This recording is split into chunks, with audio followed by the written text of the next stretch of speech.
এই মুখ্যমন্ত্রী সেদিন কিভাবে কোমরে কাপড় গুজে ঝগড়া করার মতো এবং যে ভাষায় তিনি কথা বলছিলেন, রুল 26-এ ইডিকে ভারতবর্ষের পার্লামেন্ট, ভারতবর্ষের রাষ্ট্রপতি মহোদয়া অধিকার দিয়ে গেছে, আইনগত সাংবিধানিক অধিকার।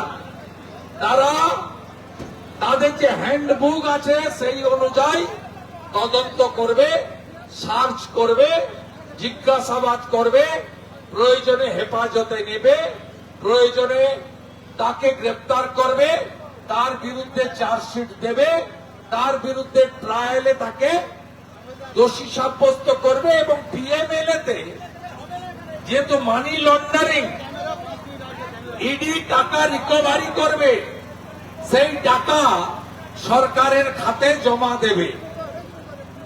আজকে আমরা সবাই জানি মমতা ব্যানার্জির সঙ্গে তৃণমূলের প্রতিষ্ঠার সময় যারা ছিল তারা কেউ নেই।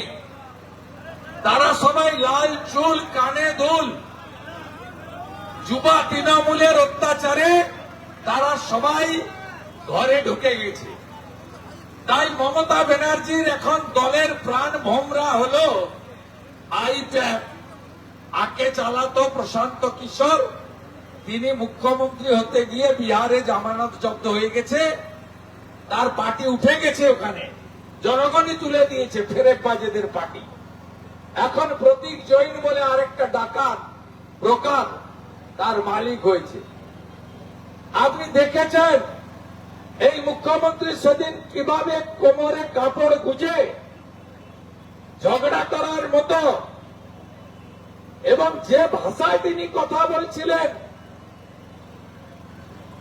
যেভাবে তিনি গেলেন ওখানে, আমি ধন্যবাদ জানাবো ইডির লোকেদের আর সেন্ট্রাল ফোর্সকে।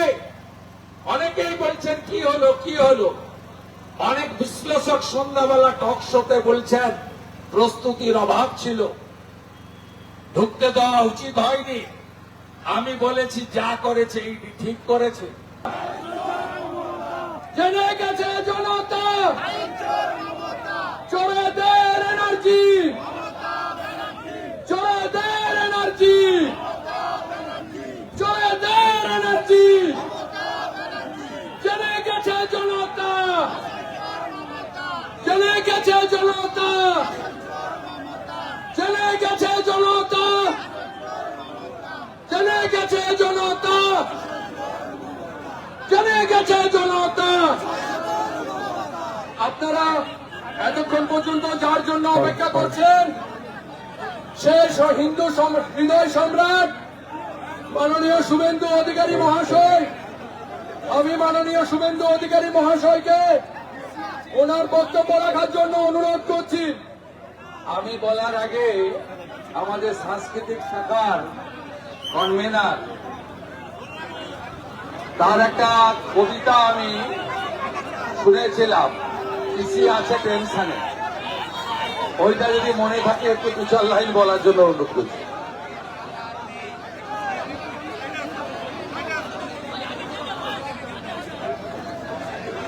যা চলছে, যেভাবে শক্তিকে চুরি করার চেষ্টা চলছে, যেভাবে সম্মানীয় বিরোধী দলনেতা সহ ভারতীয় জনতা পার্টির কার্যকর্তাদের আঘাত করার চেষ্টা চলছে, তাতে প্রমাণ হচ্ছে রানী আছেন টেনশনে। এই দুর্নীতির রানী তিনি আছেন টেনশনে। তাই বলি, রানী আছে টেনশনে, কখন কি হয় কে জানে।